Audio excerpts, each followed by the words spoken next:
Olá pessoal, tudo bem? Alexandre Gossin, hoje falando de Bruxelas, na Bélgica. Bruxelas que é a sede do Parlamento da União Europeia e também a sede da OTAN. E a Bélgica que é membro fundador da OTAN e também um dos membros fundadores das primeiras entidades que depois se tornariam a Comunidade Econômica Europeia e que acabaram dando, enfim, depois desaguaram, né, no que hoje é a União Europeia como entidade política, econômica e também financeira. Bem, pessoal, hoje eu queria falar rapidamente do pedido de demissão do primeiro-ministro da Itália, o Mario Draghi. Pedido este não aceito pelo presidente italiano Sergio Mattarella. Mas, se esse pedido tivesse sido aceito, nós teríamos em menos de uma semana a segunda queda de um primeiro-ministro na Europa, em que pese o Reino Unido não integre mais a União Europeia, ainda assim está no continente europeu. Quando estava na União Europeia, o Reino Unido era o segundo PIB, né, a segunda maior economia da União Europeia. Hoje, o Reino Unido fora, a segunda maior economia da União Europeia é a França, mas a Itália é uma das maiores economias. Então, de qualquer modo, fica claro que nós temos um cenário de muita instabilidade no continente europeu. Claro que cada pedido de demissão e cada afastamento deriva de contingências políticas específicas de cada país, mas existe também todo um caldo cultural, econômico, político que envolve tudo o que está acontecendo no continente europeu. E um dos elementos, se não o elemento mais importante em relação a isso, claro que é a guerra da Ucrânia. Observem que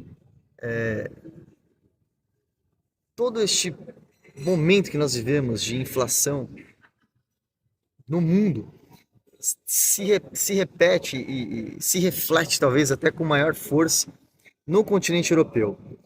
Isso porque nós estamos observando já uma dificuldade de abastecimento de cereais e gêneros alimentícios diversos e especialmente gás e energia. Só que nós estamos no verão, pessoal, no verão aqui no hemisfério norte, e isso já gera preocupação. Imaginem quando chegar o inverno. Observem que a Rússia já começa a fracionar e até suspender o fornecimento de gás do Nord Stream 1, alegando problemas técnicos, mas ninguém de fato acredita nisso. Ninguém realmente acha que isso é verdade. Tudo leva a crer que isso já é uma retaliação dos russos por conta das sanções que a União Europeia aplicou junto com os Estados Unidos sobre a Rússia.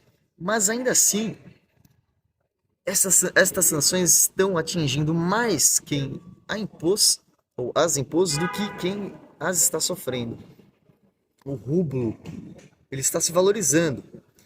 Isso porque a Rússia consegue impor nas suas exportações que os contratos sejam fechados em rublo. Além do mais, já existe uma percepção generalizada de que por mais armas que a OTAN envie para a Ucrânia, o exército ucraniano não está fazendo frente ao exército russo, de modo que já existe uma grande probabilidade de que ao final da guerra a Ucrânia saia com um território extremamente retalhado, possivelmente até sem acesso ao mar. Isso faz com que exista um grande medo, um grande receio, uma grande ansiedade em relação ao inverno europeu, porque é o momento em que as famílias e os lares precisam de mais gás e mais energia para aquecer as suas residências das temperaturas baixas do inverno europeu. Mas além de tudo isso, nós temos um grande problema que é a Alemanha. A Alemanha que tem a maior economia disparada da União Europeia e o maior parque industrial da União Europeia, com todas as economias praticamente dependendo desse parque industrial, tanto para vender como para comprar. A França, por exemplo, tem uma economia muito conectada com a economia alemã. E se a indústria alemã ficar desabastecida de gás e energia, ela para. E ela parando, ela como força motriz, como a locomotora, a locomotiva, perdão, da União Europeia, ela obviamente geraria um grande impacto com possível recessão.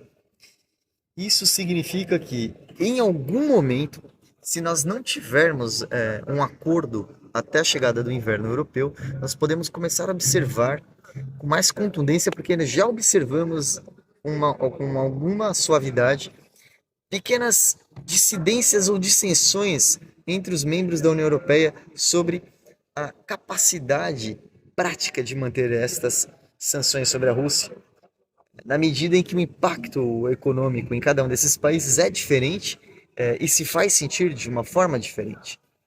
Esta queda do Boris Johnson no Reino Unido e quase queda de Mario Draghi, que ainda pode cair, obviamente elas estão conectadas, profundamente conectadas com este conflito na Ucrânia e são fruto dessa instabilidade política decorrente desses problemas econômicos. Se isso se alastrar, nós podemos observar fortalecimento do partido da Le Pen na França, do Ventura, né, em Portugal, do partido Vox na Espanha, do Wilders nos Países Baixos, ou seja, esses movimentos políticos populistas, extremistas e em geral de extrema direita, mas temos alguns de extrema esquerda também. Então, na verdade, a tentativa de acordo, né, com Kiev e Moscou é mais do que apenas um desejo humanitário. Ela é também, fundamentalmente, um desejo político para que se mantenha uma estabilidade política na União Europeia.